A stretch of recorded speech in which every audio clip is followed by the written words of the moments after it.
আমার ভাইরা, হযরত ফাতিমাতুজ জোহরা রাদিয়াল্লাহু তাআলা আনহা রমজান মাস, অসুস্থ শরীর, গায়ে প্রচন্ড জ্বর, রাত্রে স্বপ্ন দেখতেছেন, রহমাতাল লিল আলামিন নবী বলতেছেন, ফাতিমা আজকে সেহরি করবা আলীর সাথে, ইফতার করবা আমার সাথে একই দস্তরখানে।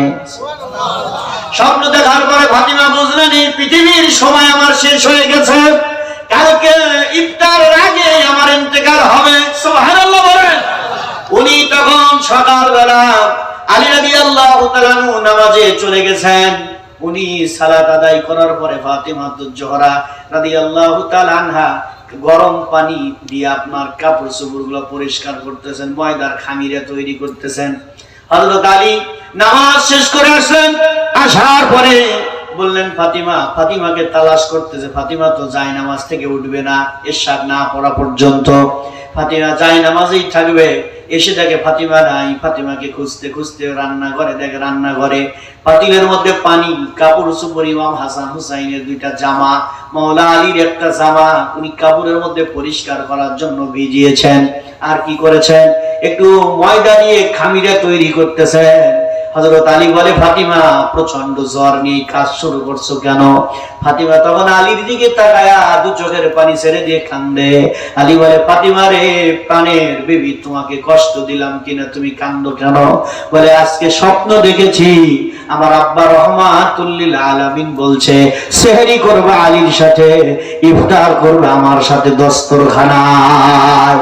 প্রাণের স্বামী আলী রে, আমার আজকে জীবনের শেষ সময় আপনার সাথে আর দেখা হবে না, দীর্ঘদিন।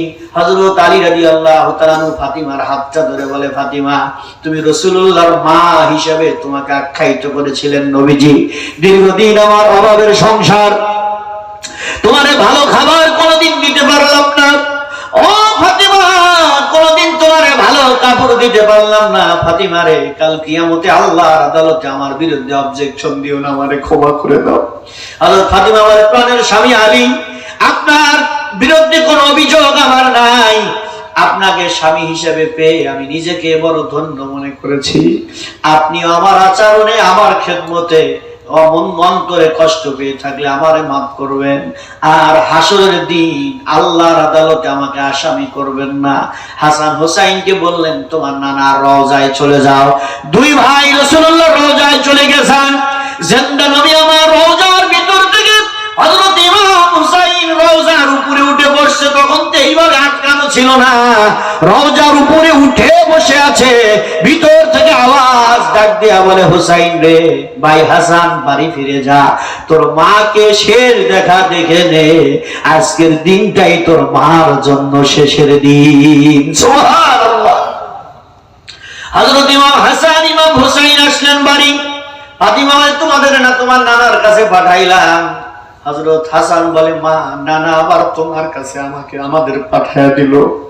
মা গো, আজকেই নাকি তোমার জীবনের শেষ দিন, নানা বলে দিছে। সুবহানাল্লাহ।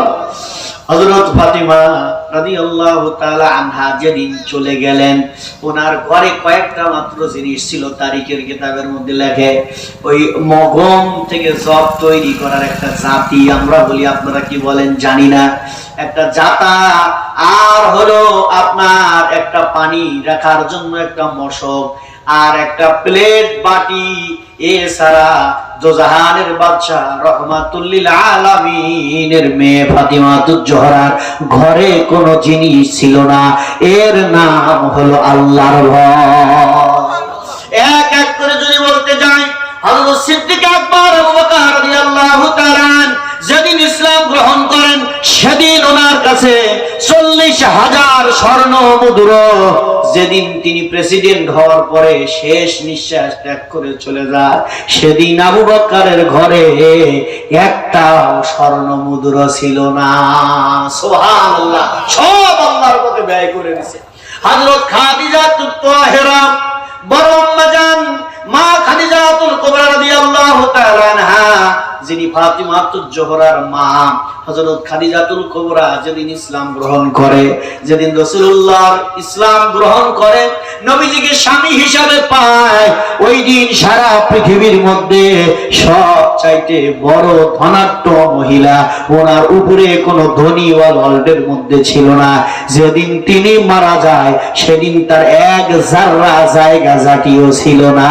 এর নাম হলো আল্লাহর ভয়। সুবহানাল্লাহ।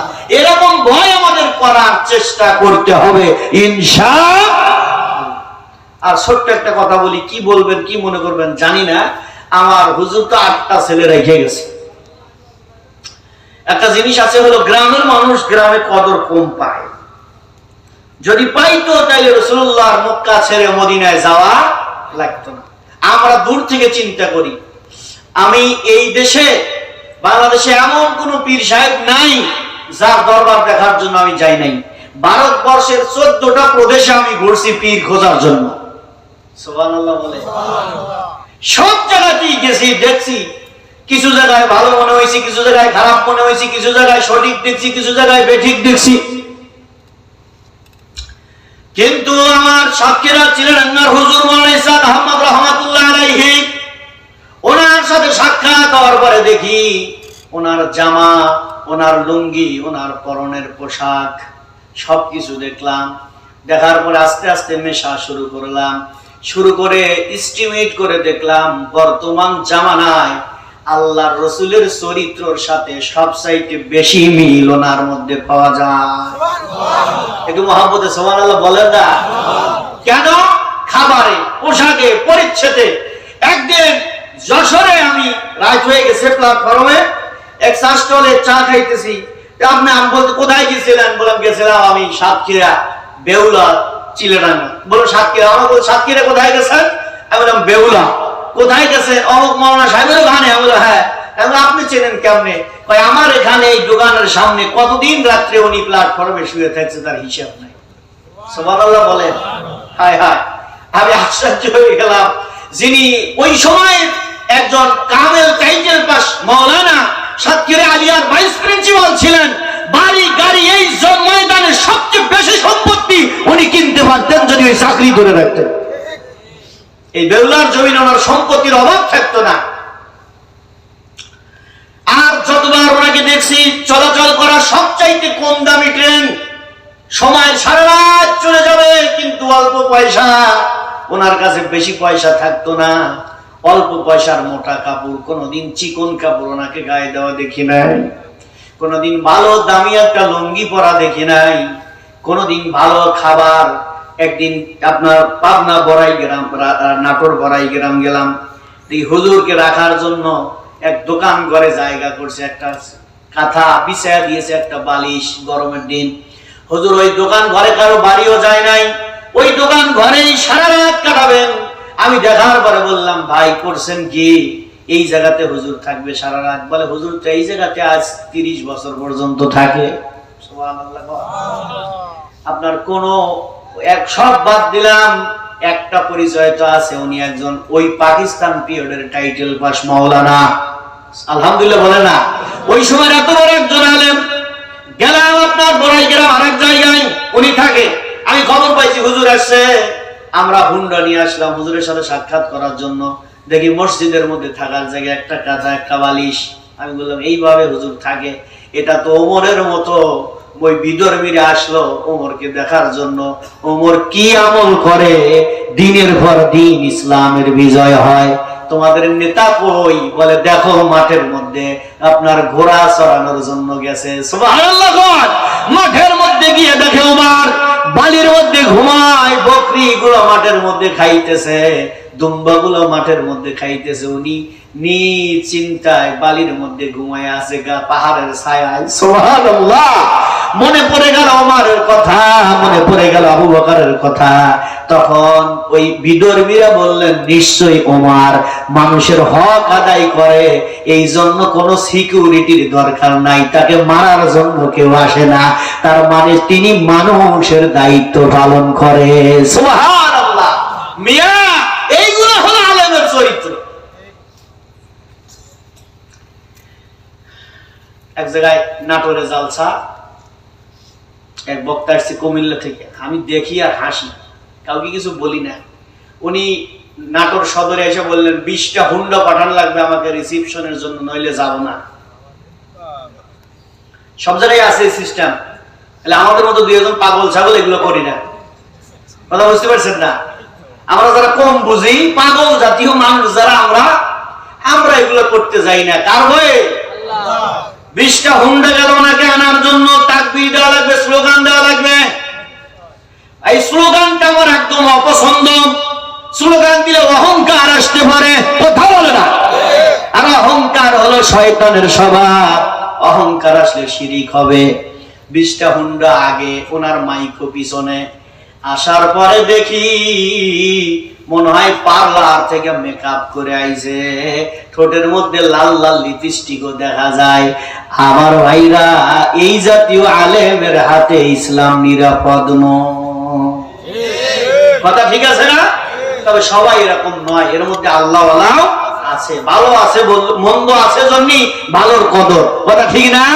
অনেক জায়গায় দেখছি। সেদিনে বেড়া, এই যে আমার সাথে একটা ছেলে আছে, বেড়া একটা প্রোগ্রাম আমাদের পাবনাতে, সিরাজগঞ্জের পরেই পাবনা, বেড়াতে প্রোগ্রাম। আমি যাচ্ছি হুন্ডা নিয়ে, তো প্রধান বক্তা ওই টাইমে আল্লাহর কি শান ঢুকছে, উনি মাইক, ওনাকে রিসিপশনের জন্য কমপক্ষে 20টা হুন্ডা আসছে 4-5 কিলো রাস্তা আগায়া, ওনাকে রিসিপশন করে নিয়ে যায়। 4 তাকবীর আর তাকবীর, আমি হুন্ডার সাথে মিশে গেলাম। কথা বুঝতে পারছেন? আর দেখি আর হাসি, যে এই যদি আমাদের চরিত্র হয়, তাহলে আমাদের দ্বারা কত কি হবে ওটা আল্লাহ ভালোই জানে, ওটা আল্লাহ ভালো জানে। তাইলে ভয় করবো কার? আরো জোরে বলুন, কার ভয়? আল্লাহর ভয়। কেমন ভয় করতে হবে ঘটনা দিয়ে আমি আপনাদের কাছে বুঝাইয়া দিয়েছি, আপনারা ইতিমধ্যে বুঝে গেছেন। তো আমরা রাত কাটাবো সেজদায়, চোখের পানিতে আমাদের গাল ভিজাবো আল্লাহর ভয়ে দাড়ি ভিজাবো। আর একটা কথা হলো, চাইবো আল্লাহর কাছে, কথা সত্য, কিন্তু কিছু কিছু সময় কিন্তু মানুষের কাছেও চাইতে হয়। মানুষের কাছে চাইতে হয় না? মানুষের কাছে চাইতে হয়। কেমনে চাইতে হয়?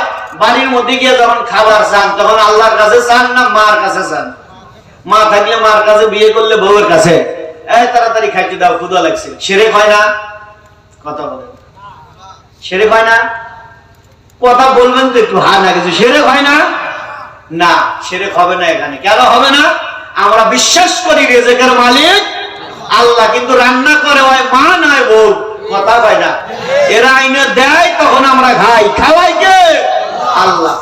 কিন্তু আল্লাহ মাধ্যম ছাড়া খাবার দেয় না। ইচ্ছে করলে শুয়ে থাকবেন, ঘুমের মধ্যে খাওয়ায় পেট ভরা দিতে পারে, আল্লাহর ক্ষমতা আছে, বিশ্বাস করা লাগবে। কিন্তু আল্লাহ মাধ্যম ছাড়া খাওয়ায়। তো চাবো আল্লাহর কাছে, তো বাড়িতে গিয়ে মার কাছে যাওয়া লাগবে কেন? জনগণের কাছে ভোট চাবো কেন? ভোট ঘরে বসে থেকে আল্লাহর কাছে যাবো, কোনো জায়গায় যাবো না। কথা হয় না রে? তাহলে ঘরে বসে বাবা আল্লাহ আমাকে এমপি বানাও, হবে? ভোট, আপনি মানুষের কাছে আসলেন না, পরিচিত হইলেন না, দেখা সাক্ষাৎ করলেন না, সালাম বিনিময় করলেন না, ভোট তো দিবে না, বাঁশ দিবে, বাঁশ।